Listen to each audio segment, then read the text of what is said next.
Mystic Michaela spiritual family. Welcome to Know Your Aura with Mystic Michaela. Hurt people hurt people. That's our topic today. Why do hurt people hurt us? How and in what ways does this happen? And what can we actually do to control our own behaviors surrounding those situations? But first, hey, Scotty. Hey, guys. So what do you think about hurt people hurting people? Well, I mean, it's great. I think it's a great title. I don't think we came up with that title. It's been around for many. Yeah, it's a saying. It's a saying. And it makes 100% sense from a logical standpoint. You know, if I'm in a great mood and things are going well, you know, I'm probably going to be nicer than I usually am, right? I'm not going to be going around like, you know, trolling people's accounts on Instagram or, you know, running people over or, you know, punching people in the face like Mark Wahlberg did when he was a kid. Oh, my God. We'll get into that. But if I'm in a bad mood, you know, things aren't going well, or, you know, you just lost a deal, or you lose something and someone kicks you, you know, the first reaction might be to kick the first person you see. Yeah. You know, hurt people. So, that makes a lot of sense to me. I mean, being a red-blue, to me, if I, like, when people, like, you know, if someone gives me a snarky remark or an insult or tries to hurt my feelings, I don't really usually take it to heart, because I always kind of put it back on them. Yeah. I always kind of say in my head, I think this might even be one of the 4 agreements.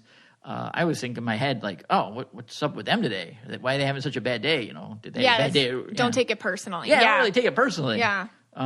So it's easier for me, maybe not as much for our Indigo audience. Well, you know, it's hard for me. Yeah, I know it's really hard for you. Yeah. And I always have to tell you, like, you know, you don't want everybody to like you. Your pep talks. Yeah, because if everybody likes you, you know you're doing something wrong. Right.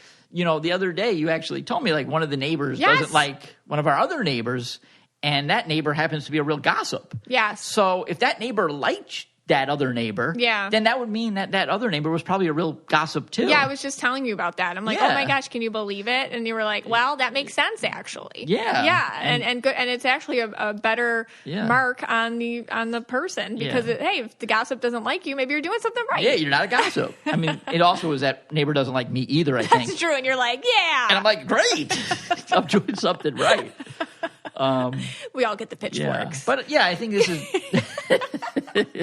is this is definitely something that people should be aware of, and I think cool. No, I definitely, you know, it's, you know, I sometimes now recognize, you know, I recognize that now. Maybe when I was, you know, a few years back, I wouldn't recognize that if I was in a bad mood and I just kind of paid it forward, so to say, to somebody else. Yeah. But now I kind of recognize that more, and I try not to do it as much.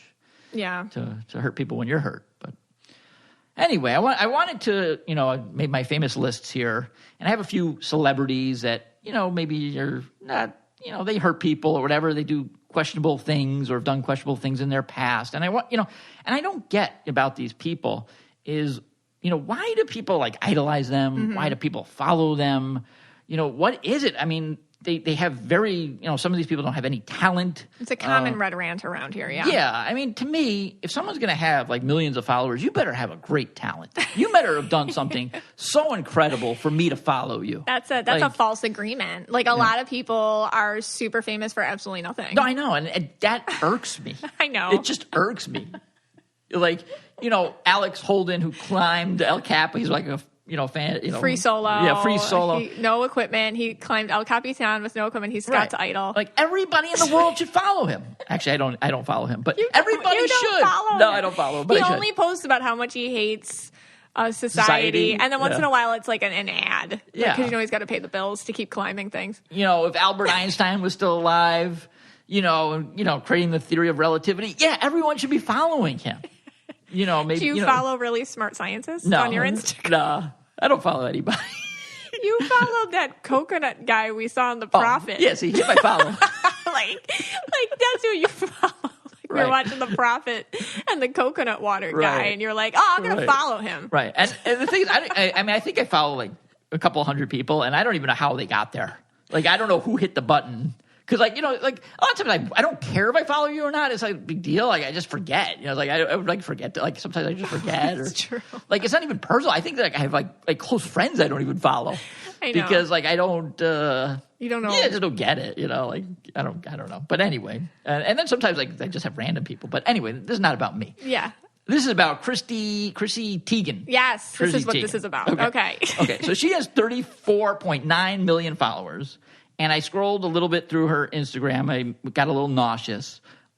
She does have some nice pictures of her family. Okay, so that being said. But then, she's got like this picture of her in the bathroom. She's holding her phone in a mirror, the mirror selfie in the bathroom. I don't know why people still do those. I don't get it. And that got 264,000 people clicked like on that. And, what is that? What's going on here? The thing with Chrissy Teigen is she's under fire. She's in the headlines, and she is repeatedly, but she's in them currently because people are kind of coming out and being like, hey, your nasty tweets about me hurt my feelings. And she has done some really nasty tweets, personally attacking people. She's purple, and she's very what I would call mic drop purple. Okay. Now, your aura color does not mean your intention. So we're all in charge of our own intention. It's just the way that it kind of comes out is usually ruled by our aura color. So with her, I feel like her intentions are to, get attention or make people laugh or connect with her humor, with her mic drop honesty. I feel like a lot of people follow her because it's kind of like she says the things that you would never put online. Like if you're, for example, she called a little kid who won an Oscar cocky. And she put that on a tweet, and she has 13 million followers on Twitter. And it's not, and maybe that's something your, I don't know, friend would say to you on the couch eating popcorn. Is that kid cocky looking? You'd never put that on Twitter. It's a child, you know? Exactly. But she does that a lot. She puts those mic drop kind of straight up, very direct, and they're entertaining. And I think people are relate, oh my gosh, I was thinking that, or that's interesting. Yeah, you can think things and you can find them funny, but it's less funny when it's hurting people because of the platform that you have. Okay. So I feel like that's why people follow her. She's got that relatability. And she says things people find shocking, entertaining. Okay, can I go back one more second? What did you say the kid was known for? The child that she made fun of? This was an Oscar winner. Oh, an Oscar winner. So yeah. Maybe, just hear this theory out here. So this kid's an Oscar winner. Obviously, I'm assuming some talent there. Very talented. Very talented. Young lady. Yeah. I don't know who the person is. Well, she's 8 or 9 and won an Oscar. So, right. My so God. There's got to be some talent there, of course. Maybe incredible talent there. And maybe she's hurt because she has no talent. I can see her totally. Because, what's her talent? Well, she's a model. She's known for being a model. I think sports in 2010. Okay. She was a Sports Illustrated swimsuit. A great achievement for sure. She's married to John Legend. She does seem to attack people. I mean, with talent. She does. Yeah. She seems to attack people with talent. And I do feel like she likes to be kind of head honcho. She likes to kind of control, have her fingers on the pulse of what's going on, and feel a little bit powerful that way. Sure. Right. All right. So there's only really one way to take away her power, and that is just to click the unfollow button. All right. The next one we have, and is one of the housewives, and we could have put a lot of people in here. Okay. So this is Erika Jayne. Yeah. She goes by The Pretty Mess. She has 2.3 million followers on Instagram, and I went through her Instagram as well, and just very odd pictures. One was with her had a bandana on in white lingerie, and her mouth is open and her eyes are closed. She has an alternate ego. Yeah, I don't know what was going on in this Erika picture. Jayne is her alternate ego. Right. I mean, this is something I really wouldn't want on my Instagram or whatever. 58,000 people liked it.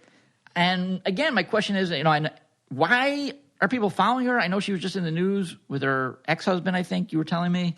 Yeah, so she was married or is. I don't know if they're divorced yet. It's finalized. Tom Girardi, who you might know him. He was Aaron Brockovich. He was that lawyer. Okay. So he got his name for being the little guy's lawyer. So he would make a lot of money. He would help people who, blue-collar people, get their settlements from companies that did them wrong. And it seems over the years he was not being very ethical, and then he finally got caught recently with the Boeing and burn victims, which is terrible. I mean, and they haven't seen a dime of the money that they so desperately deserve. Oh and there was a Hulu documentary, The Housewife and the Hustler, about it. And then I guess the big question is, did she know? So she's yellow and purple. And I just looking at her, and I think this is why people follow her. She has a survivor mentality. I feel like she's very much advocating, be yourself, she pulled herself up from her bootstraps. She talks about where she came from. She didn't come from a lot. You know, she did work her way up. She was a cocktail waitress when this guy married her. Okay. Oh, okay. So basically she just married someone with money. Well, I mean you know, what is it? The whole honey thing. You can't catch flies with vinegar. All right. There's something about her that, made opportunities come her way for whatever reason. Fair enough. So anyway, I feel like with her, she was interesting to people for a really long time. And I even liked watching her on Beverly Hills Housewives because she would do her own thing and kind of stand up for herself. But I think the big question is did she know? Here's the thing. I don't feel like Tom was very big on like, hey, honey, let's go over our finances. Here's, money I stole from the burn victim so you can like get your wardrobe But done. I mean, come on. I mean, you have to know something's going on. And that's like speculation, but like I truly feel like she looked the other way. And maybe she didn't know. Maybe she thought it was weird. I feel like they lived separate lives. I felt like they lived separate lives for a really long time. And she would say that they were close and he just worked a lot or whatever. Yeah. I feel like they had an arrangement and it was very separate. Isn't she also known for like flaunting like how much wealth she has? Oh my gosh. And yeah. She just bought I bought these Hermite bag or whatever for $10 million and it looks like a piece of crap. Yeah. And things like that. I don't know. I just saw that bag on the recent episode of Real Housewives. It's like a $100,000 bag. Yeah, and it looked like a piece of junk. I know. But they were all like thinking it was so great. I know. That's how they measure value and worth. In the materialistic world, value and worth is measured by like the leather bag you're carrying. It's total disgusting. I know. I know you get really upset and red rancy when I put on Real Housewives. But anyways, you're right. Yes, and the song was it's expensive to be me. It is, that money can't buy me class. That's the Countess. That was I love that one. Well, it's so bad. It is so bad. The irony in both of them was Money Can't Buy You Class was Countess. She got like arrested for drunkenly walking into the wrong person's room, and then she like wrestled with a police officer. And then she has this song, Money Can't Buy You Class. And then this one, It's Expensive to Be Me. It did not age well. No. That did not age well because... And now they keep putting it in the background of all like any sort of news spots. Right. Like you hear it but they put like a haunted tone on it, like a haunted auto. Like it's expensive to be me. Oh my God! Now here's my thing with this. Now we don't know. Like it is innocent to proven guilty. Yeah, of course. In this country, of course. So we don't know yet that she knew. It might come out that she did. I don't know. You're just asking why people follow her, and I think I think people want to know. Yeah. They want to it's just like, wow, you like flaunted it. Burn victims, right? Please, now people might be following her so that we can all see her. Please move into the 1-bedroom apartment with the coin laundry downstairs. But, you have to carry your groceries upstairs, the 2 flights of stairs. Yeah. Like we're just like, hey, live like the rest of us, right? But we're like, yeah. But I mean, let's say it is proven that she didn't know, it comes out. If she didn't know, that sucks. No, but let's say it comes out that she did know. Oh, that's terrible. And I mean, how could someone then, other than like what you're saying, but then how could someone still continue to idolize that person and follow them and like their pictures? I think you don't want to believe. I think there's a couple things. I think some of us react in different ways. Sometimes we know that we're not perfect, so we don't try to judge other people. Right. She might have been, I think she was a really big icon for a lot of people coming out. Okay. She was a big gay icon. Like a lot of people were like, oh my gosh, she accepts me. This is like, right. She was kind of like a beacon of hope and light for a lot of people in that community. I feel like that was something that. All right. So there's some good there too. Yeah. All right. But I mean, it's a really sad situation because of the victims. Yeah. And I think, like, let's say, God forbid, you did something like that and I didn't know about it, but I can't imagine there wasn't a part of me that didn't kind of know. Yeah. And even then, I'd be like, oh my gosh, like, I can't live with any of this stuff anymore. Like, I wouldn't want it. Right. Like, that's me. I'd be like, return it all. Yes, please take it. All right. My next one is Mark Wahlberg. So I don't know about this one. Yeah, okay. Now, you read his brother, Donnie Wahlberg. I did. Yes, like, in person. In person, very nice guy. Very, very polite. Fantastic. With Jenny McCarthy. Mm-hmm. They were such a nice couple. So nice. Now, Mark Wahlberg, and again, I don't follow Mark Wahlberg, but, I've actually respected him. I think he's a great actor. He's funny. Very funny. Play a lot of different roles. Stepdads or something. That's a funny movie. You can play the bad cop, good cop, whatever. Yeah. The action guy. You can play the comedian. He's very talented.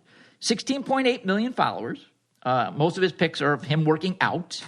I did have to see his butt a couple of times, naked butt. Really? He put like some cupping. They call it cupping. Oh, yeah. And he was showing all the cups on his butt. Okay. Okay, fine. Now, he does have a checkered past, though. And I don't know, here it is. He did a lot of drugs when he was younger. Okay, purple, yeah. At 15, he got into a lot of trouble for racist comments. He was in like a gang that would, chase black kids around. He was in a gang? Like a small gang, not like... Where's he from not again? Like the Crips Boston of the Bloods, or something? But I think so. Okay. They used to throw rocks at black kids, call them bad words that we don't say in this house. When he was 17, 18 years old, he changed that over to his hate for Asians. He beat a Vietnamese man with a large wooden stick. What the heck? Mark? Yeah. Well, Mark, yeah. He did that? Yeah. And then he punched another Vietnamese guy in the eye, and the guy actually lost his eye. This is all public record because he did go to jail. He went to jail. I had no idea. Nobody talks about this. Nobody talks about this. He did actually try to get it removed, expunged from his record. Okay. They said, no, I don't care. And the judge said, I don't care how famous you are. Wow. He had 2 years. That's how bad it was. Yeah. Wow. Well, he took a guy's eye. Yeah. In the Code of Hammurabi, if you go back to ancient Babylon, you lose your eye too. Wow. But he only served 45 days for this. A guy loses his eye, he serves 45 days. Why? So my question is, I understand. I don't know. Did he make amends? Has he spoken about this? I think maybe, I assume so. I mean, now he's in, I think he's around 50 now, early 50s or late 40s. But here's a guy, only 25 years earlier was beating Asian people, Vietnamese people with sticks and punching them in the eye. And now he's idolized by, millions and millions of people because he makes great movies. What do you think on that? I mean, it's interesting. Okay, so I guess around around the Black Lives Matter, like after George Floyd's death and whatnot, I'm just looking this up. He got called out for it. Okay. He got slammed. He got called out, and because of his past. Yeah, because of his past, and he tried to speak to it, I suppose, saying that he was a little rough around the edges when he was a child. Okay. And I can't really find if he made amends later on. Yeah, I can't really. I can't figure. It's confusing. Right. To me, I mean, I can understand. With him, he's very purple. Okay. And he obviously had a major self-destructive streak within him. And perhaps he funneled that, and it makes sense. He's such a workout addict. I mean, it's possible he funneled a lot of that rage and a lot of that into that context instead of other contexts. It's not an excuse. Right. But, yeah, I didn't know any of that. That's heavy. Yeah. He always seemed a little touchy to me. Yeah, he does, yeah. Like, if I saw him, I would be just, like, kind of looking at him without knowing this. I always thought, like, he'd bite your head off if you said something the wrong way or if you felt disrespected. I can see that with him. Yeah. Like a little touchy, a little edgy. Okay. He reminds me of kind of like a dog sometimes, and you're like, okay, don't pet that dog, kids. Like, that's kind of the vibe he gives to me. Okay. So, I mean, if he, let's say, never went on to be a movie star and create all these great movies. Yeah. And maybe he went on to just be like, a janitor or something. I don't know, a teacher. Yeah, right. Or, and then you have this past. Does he still, do you still idolize this guy? I mean, is he, is he idolized just because of these films I think that he made and you overlook it? That's the thing. I think a lot of people idolize people for the way they make us feel. Like when somebody makes me feel good, maybe I idolize them because they produced that feeling in me. I remember when Robin Williams died, it was so sad. And even, because, and it's so silly, but just watching Mrs. Doubtfire, like what a wonderful movie that was and how good it made me feel and what a happy memory his movies brought to me. Maybe, I think when you look at actors and their work, you're thinking more about how it made you feel versus them as a person. And I think that might be something that with all of these people you're talking today is how do you make me feel? Right. But even like now, I didn't know this either. And again, I mean, I never hit an Asian guy. So, I mean, like, even when you're younger, like, you could say, oh, well, he was young when he did it. Yeah, I didn't say that. No, I'm saying some people could say, hey, he was young. He did this when he was 18. Right. Now he's 50. Yeah. He hasn't hit an Asian guy in 32 years. Right. I never hit an Asian guy. No. I'm not idolized, but Well, maybe I am. Someone actually sent me a great trophy the other day. Yes, it's right.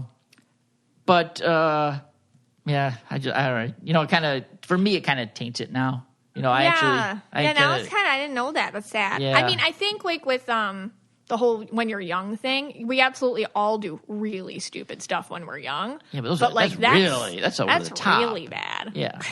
No, I mean, and with the age thing, you know, like a lot of people, you know, with the cancel culture, they get in trouble for things they did like 10, 15, 20 years ago. Yeah. But there's a really bad things, and like they should never have been done. You know what I mean? There's like a difference between being young and dumb. But like, what's your intention? Yeah. You know, like saying a couple things here and there. But yeah, I think like the intention and it has to be looked at, and I don't see a good. Oh, that's bad. That's ugly. That's ugly. Well, you ruined the movie Stepdads for me, and I really thought that was funny with Will Ferrell. So thanks.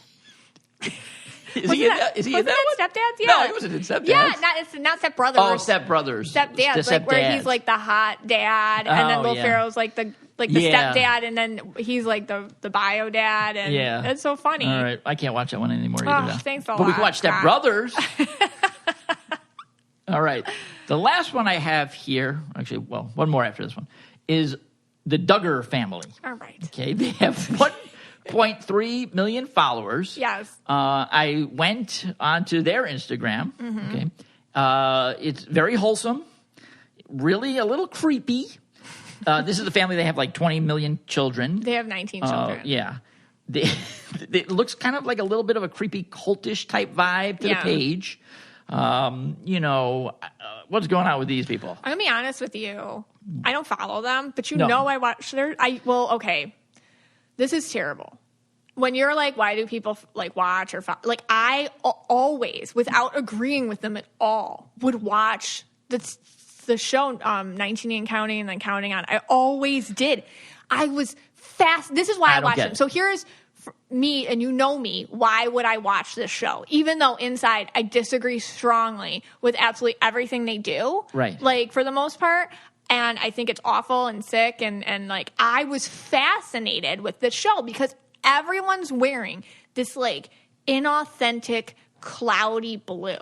And it creeps me out and stresses me out. It's almost like they're not allowed to have their own personalities. So I would watch it and like try so hard to dig through and be like, who are you really? Who are you really? Like, because they have these storylines and not to put the religion down, it's just more fundamental than I think is healthy in my mind, because just a lot of weird messages there, but like the inauthentic, cloudy, but and you'd always be like, why are you watching them? Right. And I'm like, I just can't stop. And thank God you don't follow them. No. Because, and by the way, you don't follow Erika Jayne anymore. I took her off your I never list. Followed her. Okay. I think you did for one time and I took it off. But yeah. Anyway, getting back to this.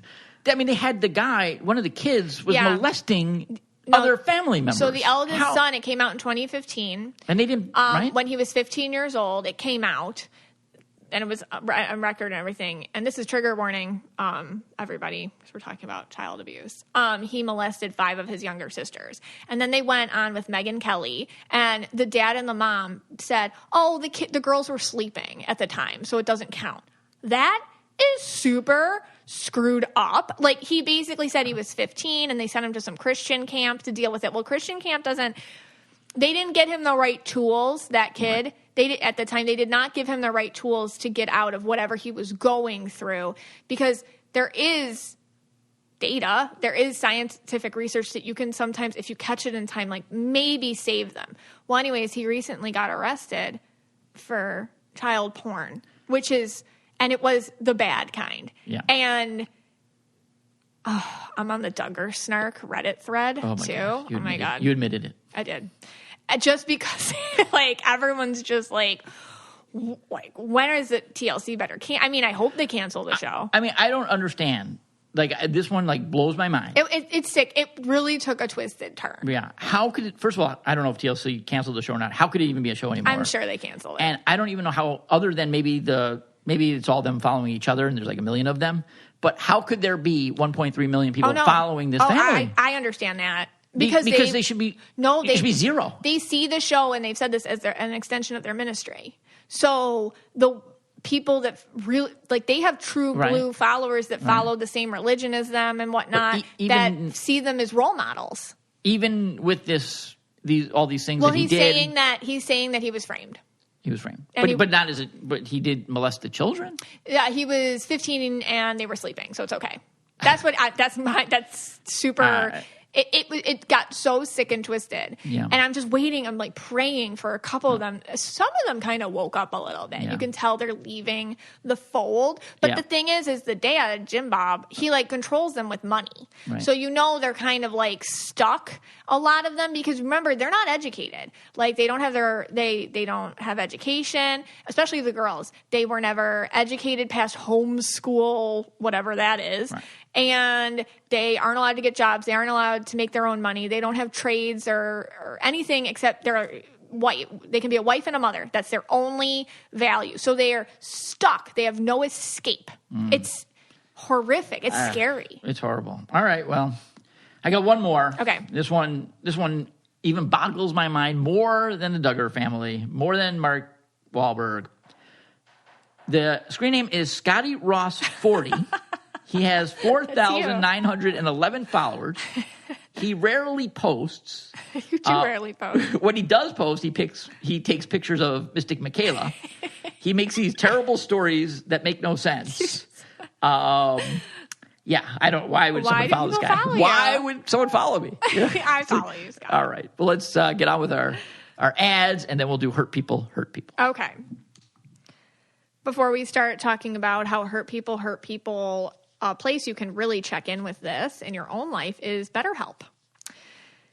You can get tools to help with motivation, depression, anxiety, battling your temper, stress, dealing with insecurity in relationships or at work, whatever you need. Sometimes when we're hurt, we hurt the ones we love the most. And BetterHelp can help you get real about it and help yourself deal with not only how you impact others in your life, but how they impact you. It's time to stop being ashamed of normal human struggles and start feeling better, because you do deserve to be happy. BetterHelp is customized online therapy that offers video, phone, and even live chat sessions with your therapist, so you don't have to see anyone on camera if you don't want to. I love my phone calls with my therapist. We talk about everything. She's so professional. She remembers me. She gives me great advice, and it's a wonderful, safe place to talk. I recommend it for anyone. It's much more affordable than in-person therapy, and you can start communicating with your therapist in under 48 hours. So join the millions of people who are seeing what therapy is really about. See if it's for you. Just check it out, because you are your greatest asset. This podcast is sponsored by BetterHelp, and Know Your Aura listeners get 10% off their first month at BetterHelp.com/KYA. Again, that's BetterHelp, HELP.com/KYA. There's nothing worse than getting that statement in the mail as your credit card statement. You dread it. I don't blame you. Upstart can lift that weight off your shoulders so you can finally feel the relief of being free of credit card debt. Stop dreading that day that bill comes in the mail every month. Upstart is the fast and easy way to pay off your debt with a personal loan, all online. Whether it's paying off credit cards, consolidating high-interest debt, or funding personal expenses, over 500,000 people have used Upstart to get a simple, fixed monthly payment. Unlike other lenders, Upstart looks at more than just your credit score, like your income and employment history. This means they can offer smarter rates with trusted partners. With a 5-minute online rate check, you can see your rate up front for loans between $1,000 to $50,000. You can receive funds as fast as one business day after accepting your loan. So, find out how Upstart can lower your monthly payments today when you go to upstart.com/KYA. That's upstart.com/KYA. Don't forget to use our URL to let them know we sent you. Loan amounts will be determined based on your credit, income, and certain other information provided in your loan application. Go to upstart.com/KYA. So exciting, you guys. I have Dipsy voice model Scott here to come churn you off. Yes. So I am here when Dipsy turns you on, and you got to go out in public. You got that meeting you got to get to, whatever. You got to get to work, and you're all turned on. You need someone to turn you off, and that's where I come into play.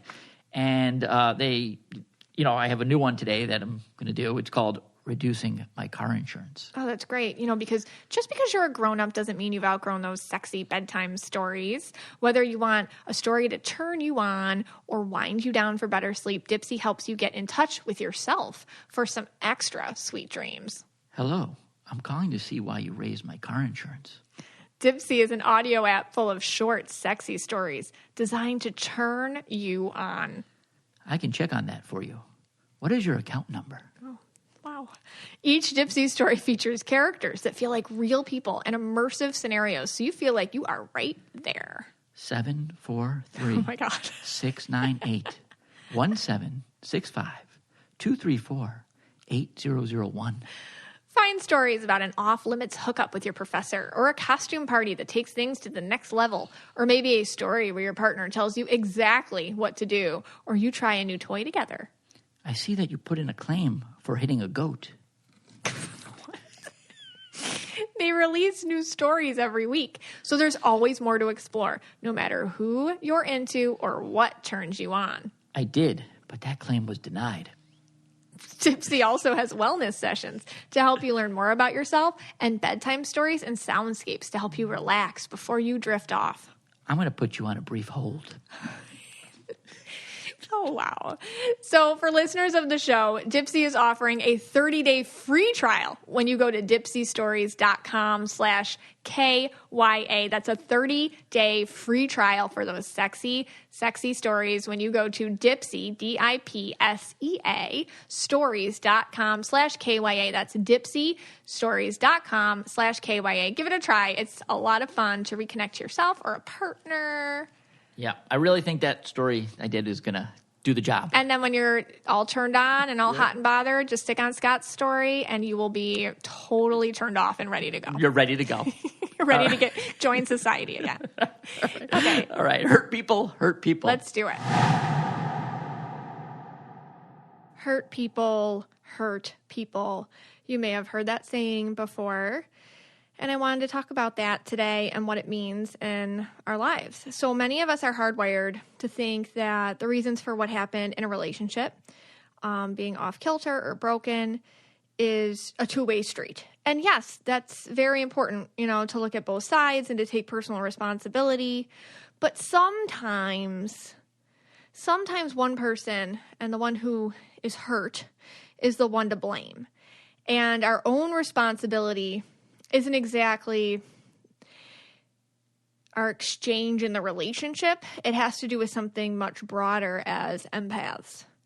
Because the thing with us empaths, the people who can feel other people and their emotions the same as our own, is that we tend to love the hurt people. We love their brokenness.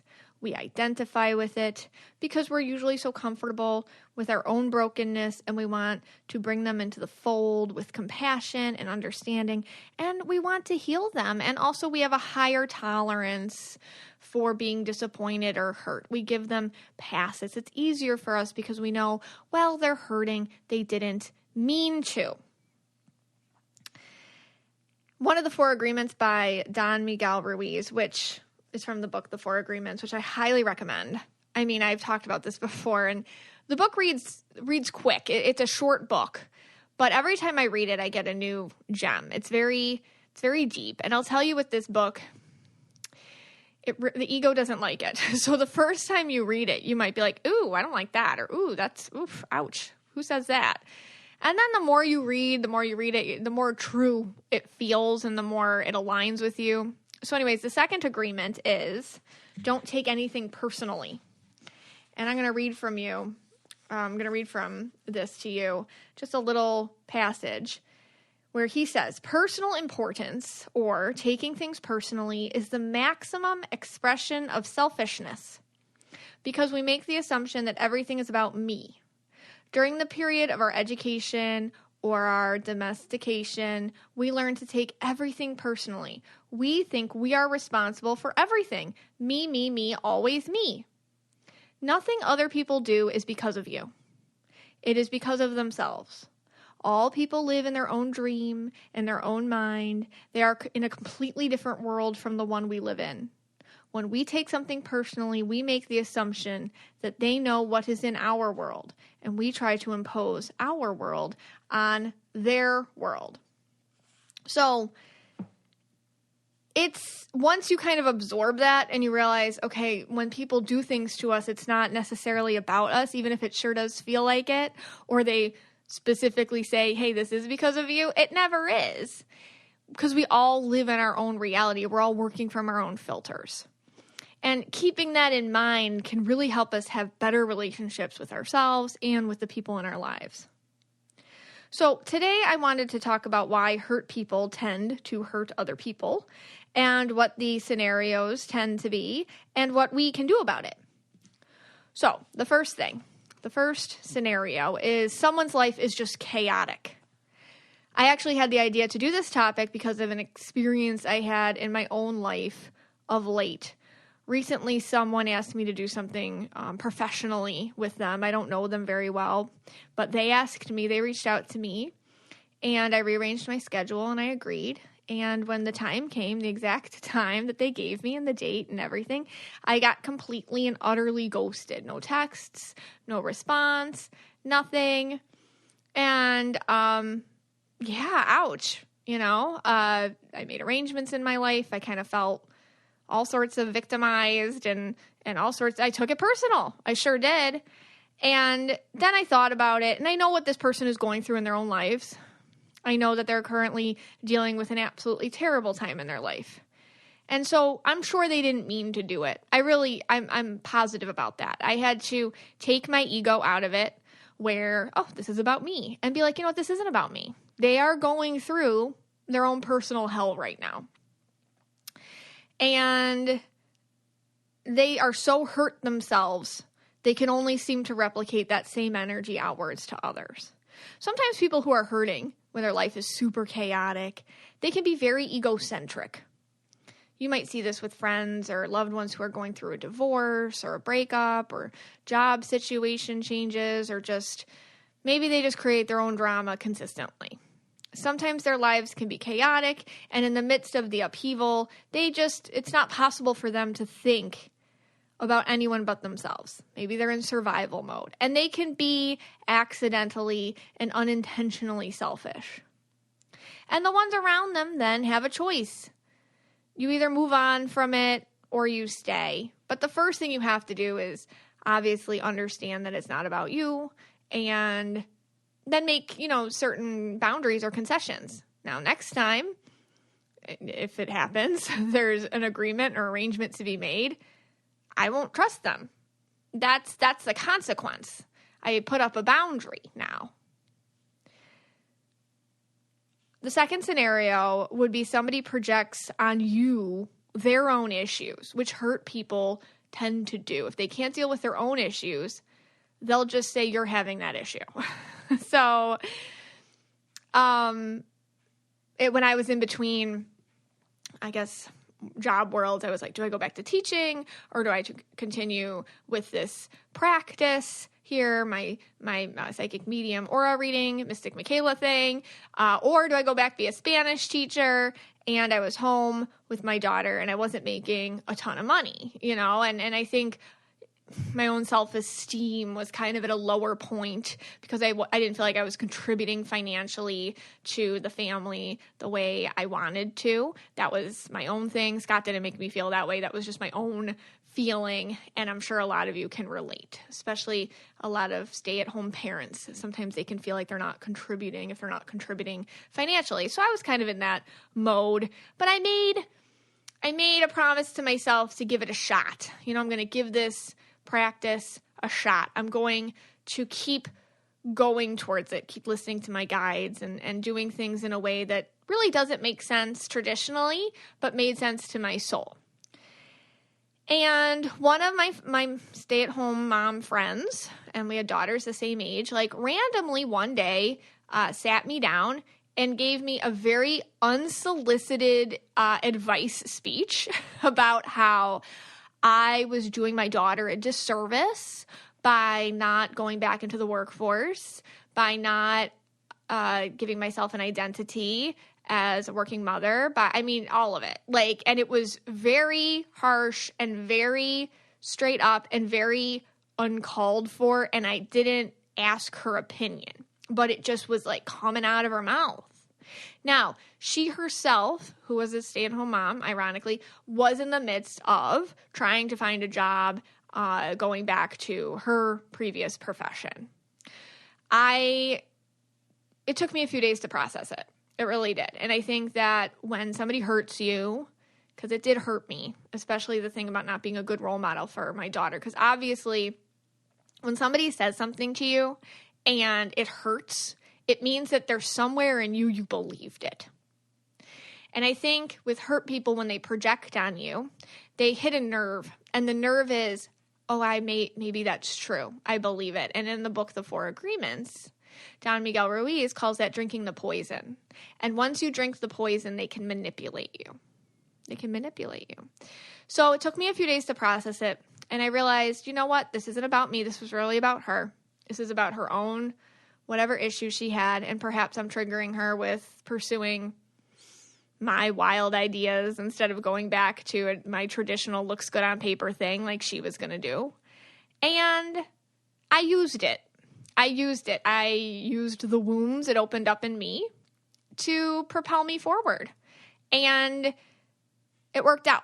So sometimes hurt people will give you the speech that they're really giving themselves in their head because it makes them feel better to kind of put their stuff on you. They're talking to themselves. You're getting that projected lecture. That's them really speaking to their own selves, but they thrust it on you instead because they don't want to own it. Many times, we as more sensitive people, empaths truly, are open to hearing things. I mean, people feel comfortable telling us all their troubles. You probably have "tell me everything" written across your forehead, and people do.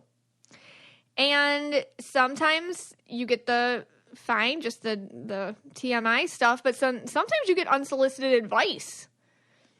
And I call it like kind of the blank canvas syndrome, where we can look like blank canvases and people can paint all their issues on us and just walk away. My mom has a better one for it. It's a little gross, but she says, some people use you like a toilet. They'll take a dump in you and run away from their own stench. And that's what you can feel like really after you get the projected unsolicited advice speech. Okay, third scenario. Death, major trauma, something very significantly awful happens to somebody and they're hurting. This one tends to be in our society something we understand. It's something in our society is when people are hurting because of a death of a loved one or a major catastrophe or drama in their lives, we tend to understand, okay, we're not going to hold them to a standard that we would hold other people to. And when they hurt us, it's more compartmentalized. It's easier to recognize this. But still, I remember when my grandmother died, I was 18, and we were all in the room with her at hospice. She died at a hospice. And of course, it was very sad. But if you've ever gone into a hospice, if you've ever had that experience, it's hard to describe. The place is filled with angels. The people that work there are true angels. And whenever I have the privilege of reading a hospice nurse, it's just, I can't, they're angels, the hands of angels. It's truly, they do God's work. Beautiful people. Anyways, a therapist came in right after my grandmother passed. So maybe it was like, I want to say like a half hour or so after, and we're just there crying. And a therapist came in, and she was very young. I mean, she looked super new. If I was 18 and she looked the same age as me, she must have been like, 24, 25, right out of school. And she went up to my mother and cringed. I'm like, okay, oh boy. And she handed her a pamphlet and was like, this is where the grieving groups meet, and this is how you might be feeling right now. And my mom went off. Don't tell me how to grieve. Who are you? How dare you? Get out of my face. I mean, she lost it. She just lost her mother. She was hurt. But the girl face went like ice cold. I'll never forget it, like completely white. She held back tears. She nodded, and she totally like ran. She ran. You know, the thing with hurt people who are going through something is they can lash out. And it was never about that young girl. It was never about her. And I wonder sometimes, I still think about it. I wonder what happened to her. I wonder.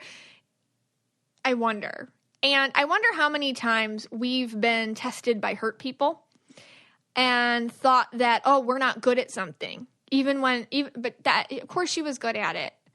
It was just a hurt person lashed out. Doesn't mean you're not good at it. And I wonder how many of us have dumped something or stopped something or quit something because a hurt person going through their own thing that wasn't about us lashed out. And I'm sure in that profession and with other therapists around her and workers, like they said, you know, that happens sometimes. You're okay. You know, try again. Learning experience. But think about it, you know, how many times have you been lashed out at and it really wasn't about you, but it made you want to quit something or stop something or not do it anymore? The fourth scenario is a hurt person, someone who's really hurting, creates drama to deflect from their own issues. So I had a reading with a client. She was so blue. Like she's, you know, and her borders of her aura were so fuzzy, which to me just means like she doesn't know who she is. And she's too much in other people's heads. And she was saturated with other people's colors too. So it was hard to find herself. I had to dig and dig to see her energy clearer. And she sent me all her family members and one popped out. Okay. One, I knew it was her sister, popped out. And her questions to me were more about how can I change myself so that they love me again? How can I change myself so that they fit in? What can I do to have the family that I want to have with them? Now, her sister was that one that stood out to me. And I knew she was hurt. And it turned out that the sister was in an abusive marriage, domestically abusive. And of course they had children. All right. And it got to the point where the family some time ago did an intervention, and the sister during this intervention admitted, this is what he's done to me. This is what he's done to the kids. This is you can't forget that. Okay. Like if somebody in your family is like, okay, this is what my husband did to me. This is what he did to the kids. This is what he said. This is what's happened. You're going to hate him and you're going to say you can't go back, and you get invested in making sure they don't go back. Well, she went back. She went back to him. Now, she herself is a victim. She herself is a very hurt person. Someone's hurting her. But what happened is the sister didn't want to talk about that. She made her decision to go back with him, and she decided, for whatever reason, to deflect. And the way she deflected was to start a lot of drama and chaos and direct it towards the person I was reading, her sister. To the point where she got the mom, both of their mother was talking to the sister over the person I was reading, her other daughter. And the mom did this because, you know, she was strong held into it. She didn't want to lose access to her daughter who was being abused. She didn't want to lose access to the children.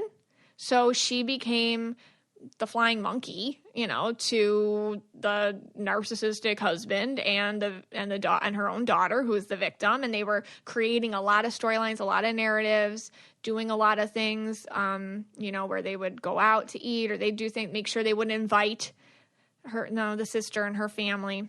And it was sad, but she would create a lot of drama in order to deflect from her own issues that she didn't want to talk about anymore.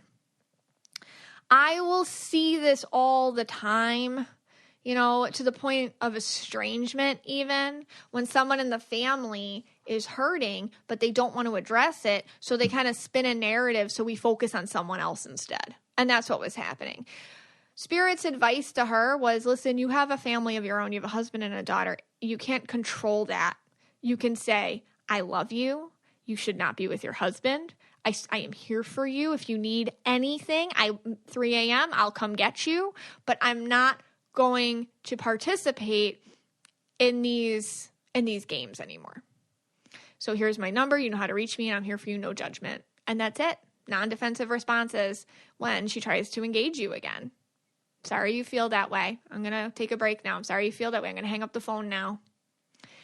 It's sometimes we have to make boundaries because you can't control other people.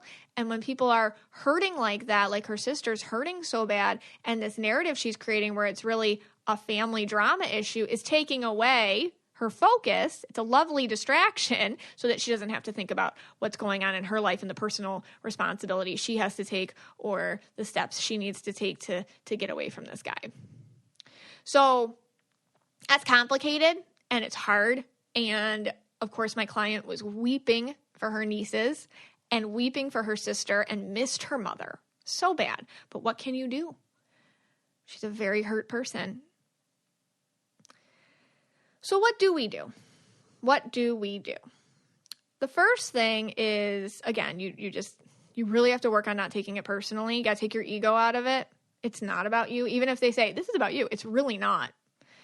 And you have to understand that you can't control others' behaviors, but you can control how you allow yourself to be treated.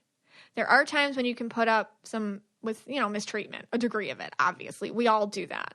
For example, when someone's going through something, okay, fine. But it has a shelf life attached to it.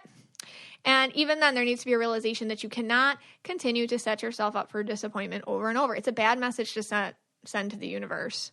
That you have a target on your back or you're laying down to get slaughtered every time by somebody. You have to stop.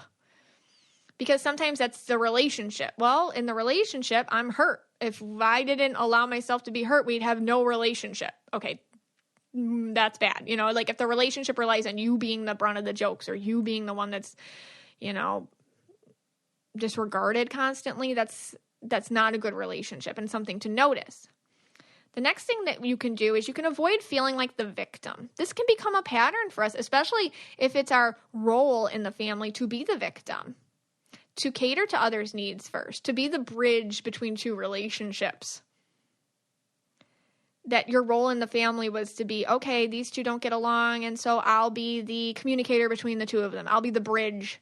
And then what's your identity? Your identity is always the person that translates one person's thoughts and actions to the other person. Peacemaker. And you can feel like, I can't do anything for myself. I can't do this. I can't do that because this is my role. So avoid feeling like this is something that's not a choice. You can make choices to get out of the role where you're the one that's hurt and victimized. But the sacrifice to that is you might lose some people. Another way to do something is to take control with boundaries, creating boundaries around people until they're safer to be near. It is important to protect ourselves. Just because someone's a little weaker than us right now doesn't mean it's okay to be used as their punching bag. It's okay to love someone from a distance if you have to. It's okay to send flowers or send food if showing up in person isn't really healthy. It's okay to do that. And that's okay to do when a loved one around you is hurting. If they're just not really emotionally okay, if they're not being kind to you, if it's something where you're constantly putting yourself on the fire to be around them physically, you can do something in a different way. Boundaries. You can also use your words. Just like in my own situation, if she reaches out, I will just not, I'll take it for what it's worth. I'm not going to rearrange my whole day around it anymore. That's a boundary. Or I'll create it when it's a time that I know I have nothing else going on. So if it does or doesn't happen, cool, whatever. Also, consider your own self, personal responsibility. That's a big thing. It's helped me a lot. It's given me a lot of power. But it's a journey. I have to keep reminding myself that I am personally responsible. You have to consider things about yourself. Are you creating clear boundaries? Or are you giving mixed messages? Are you hiding how you feel? Are you not being your real self around others? You have to get real with what's important to you and state clearly what you want and how you want it. And when they don't do something that does or, feels inconsiderate, you can state that in a compassionate way.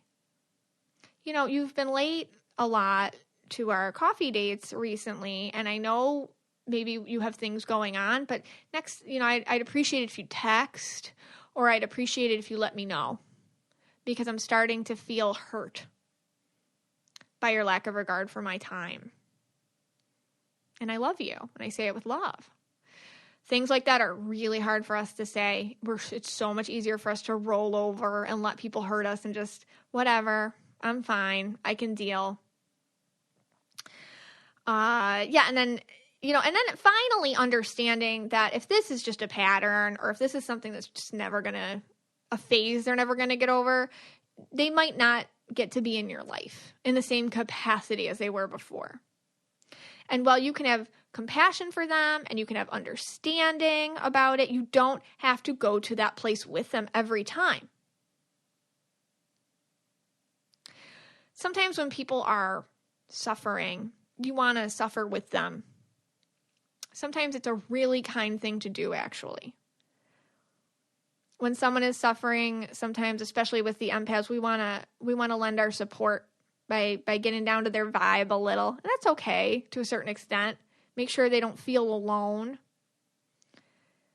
But there's a difference between hanging out on the couch all weekend with your friend who's in a slump, watching movies and eating Teigen with them for a while, versus dealing with their baseless accusations or their constant disregard for your time or their unsolicited nasty advice.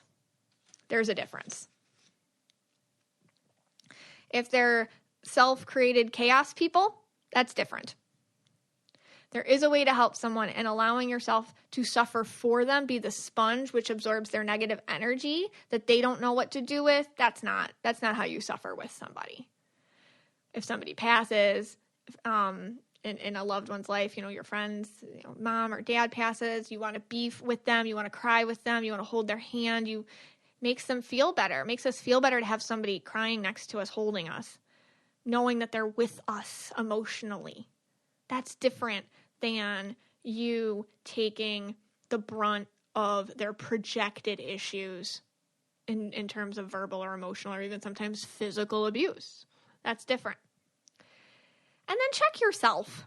Sometimes when you're hurt by someone, it's a great time to check, is this being hurt, or am I being a little bit, is my ego the thing getting kind of scratched? So let's say somebody says to you, for example, hey, your work performance, that presentation, it wasn't up to par. You got to polish that up next time. Are they a hurt person hurting you? Or are they just giving you constructive criticism? So just connecting to the source, too, is important. And then finally, letting yourself being vulnerable. It's so important to let it. And that's such a journey, as I talk about in the Recovering Empath, episode 4, and then the workshops I do. It's hard to get vulnerable again after you've been hurt so much. But when you do, when you allow yourself, it's such a gift, because you're not just doing that so that you can meet really authentic connections. You're also saying to yourself, and if it doesn't work out, I trust myself to walk away. I won't get stuck. So it's okay to be vulnerable to these people. And when someone shows you who they are and they treat you not so nice, when you're vulnerable, it's okay to close up shop, love them from afar, and walk away. You don't have to stay for seconds. And then this is what I do, and this is what I did when it happened to me too. And I think it's just a good little, when you're hurt by someone, it's a great little time to take some inventory, an honest inventory of any of offenses that you may be unwittingly committing currently. I think part of our spiritual journey is kind of owning ourselves and taking some inventory, where have I not been sensitive to other people's time or space or feelings because I was hurting? And then maybe reach out to them and just kind of give them a little bit sorry about that, or, I validate that you have been dealing with this with me and I apologize, and just kind of making little amends here and there. It cleans up your energy. I'm telling you, it cleans up your aura. It cleans up your vibe. It makes manifesting positive relationships and opportunities a lot easier. Kind of take, especially when you're hurt by someone, take a moment to be like, ooh, where have I done that to other people? And then reach out and give some love back. And it's kind of a way to wipe your slate clean and raise your vibe, because when someone hurts you, you can kind of get pulled down to their vibe. And that's not fun. So raising yourself up by taking inventory of where you can make sure the people around you feel loved and important and seen and validated is a way to get yourself back up there. And when we do have a time when we're hurting, okay, like, you're in the middle of a move, or you broke up with somebody, or you're having some financial issues right now, or whatever, just own it. Be responsible. We live in this world. We live in this society where we're all, and this is part of why hurt people, because we're all supposed to be okay all the time. And then we get defensive if we're not. So instead of lying, like, of course I'm being considerate. Of course I'm respectful of other people's time. Of course, it's like, you know what, maybe I'm not right now, but I'm also going through a lot. So being honest with people, like, hey, I'm sorry I suck at being a friend right now. That's okay. Own it. In our society, that's not really applauded, but we applaud you. I applaud you for owning it. And I think in a real friendship, when I hear that from somebody or they hear that from me, we are like, okay, totally, got it. I got you. I love you. Sending you love. Reach out when you're ready. Let me know if you need something. Cool. Yeah, so when people aren't feeling good, when people are hurt, when people hurt others, for whatever the reason is, the takeaway today is that it's not about you personally, but we take a step back and we think about how we can create our own behavior to deal with it. You can't control how other people are going to treat you, good or bad. You can't. But what you can do is you can teach people how they're going to be allowed to treat you. So if somebody shows you not so nice stuff, you don't have to stay for it. You can move on. And that's not selfish. Even if they're hurt. It's not selfish. Hey, Scotty. Hey, guys. So do you ever feel guilty about needing to walk away from someone who's maybe too hurt to have a relationship right now? No, I don't think so. Yeah, no, I mean... You're good at brushing things under the carpet, I can brush things under the carpet, sorry. Yeah. All right, well, I thought, to kind of close things up, on the Miss Michaela Spiritual Family on Facebook, which I say is the best group on Facebook. We have over 7,000 people in there. Everybody is fantastic, and people give great advice. Everybody is so kind to each other. Yes. The thing that we get the most is that there's no hate on the page. It's not a page where people feel uncomfortable.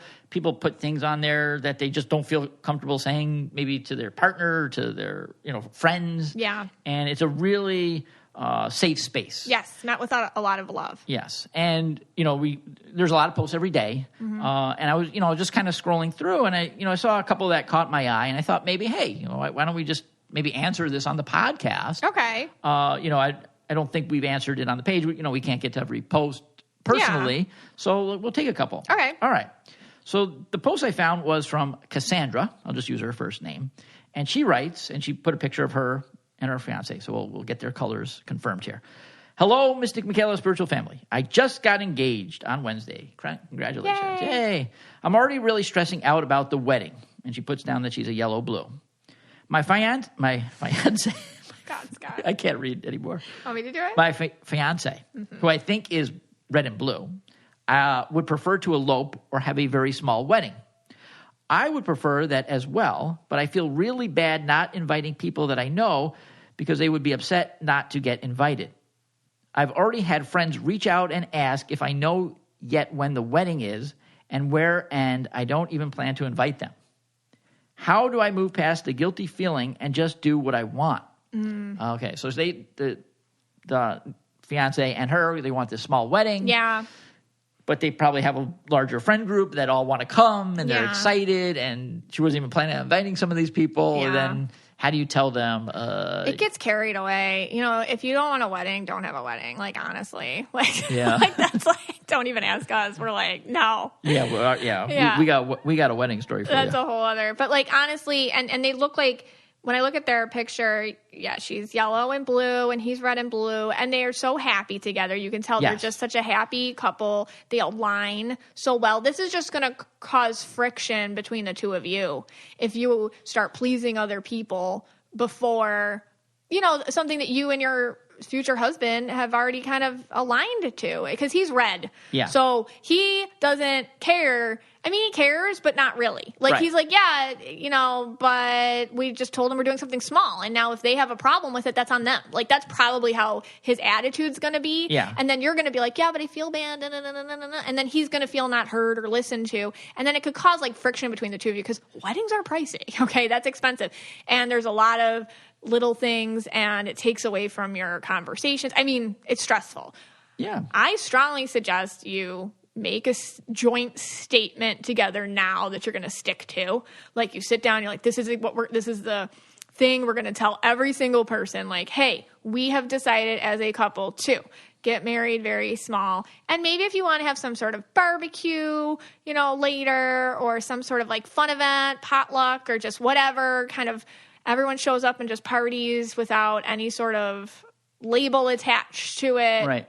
Go for that. That's what I suggest. But get your statement together now. Your shared vision of what you're going to tell everybody. Get it together now. Right. What do you suggest, Scott? No, I mean, I agree 100% with you. You know, I mean, this guy, they do seem like they're very happy together. Yeah, they're cute. And that's the most important thing. Mm-hmm. And he just wants to elope. We're just very small.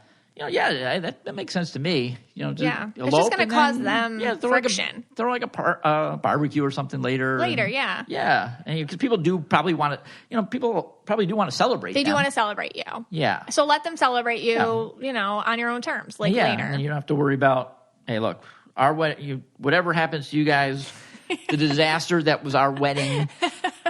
You know, we had, I think, you have no idea. 50 people at that's most. That's an episode. That's my God. That's 3 episodes. And I was like living in such the 3D at that time. Oh my gosh. And you were too. And like, it was, so we made all the mistakes you can make. Oh yeah. Every single one of them. We had the wedding canceled, then back on. Like 2 weeks before, different places. Oh my God. Different places, caterers, no caterer. Oh my God. No bathroom, no air condition. For real. Everything you could think of. It was horrible. It was horrible. But at the end of the day, it didn't really matter. No. Because, you know, we were in love. Yes. Yeah. Oh, so sweet, Scott. And, you know, and at the end of the day, look, if you have a good DJ at a wedding and, you know, a couple drinks, Open bar. You're fine. And Open bar and DJ, or whatever, band, DJ, music. You do need food. You do.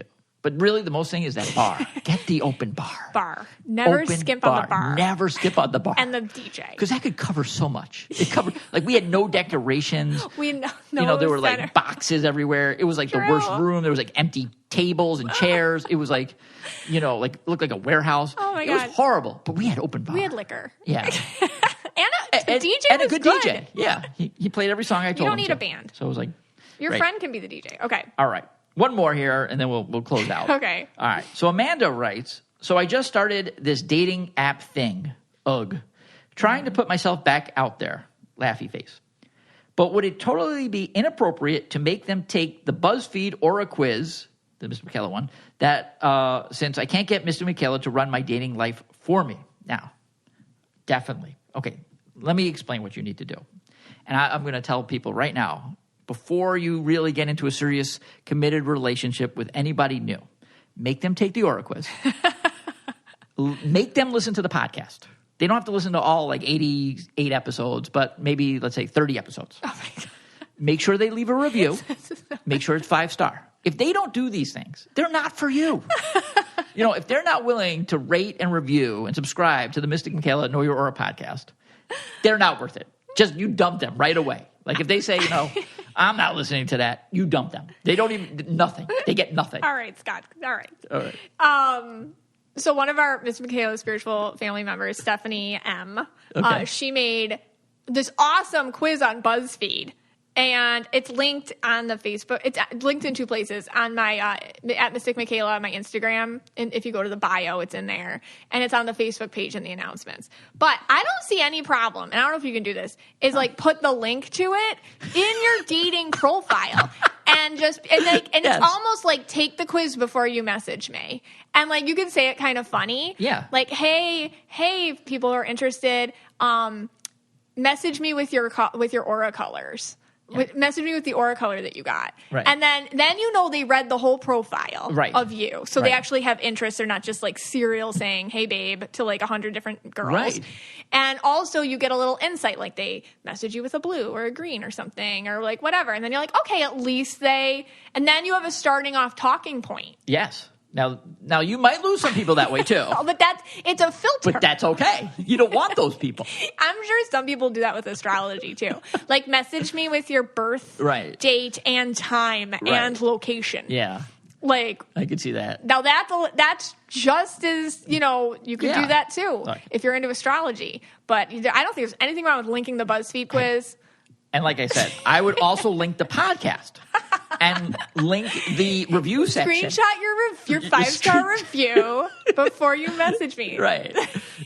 So, we want to make sure they're involved. If they're doing those things, they're interested. They're interested. But I think it's cool. Yes. I think it's cool. Look.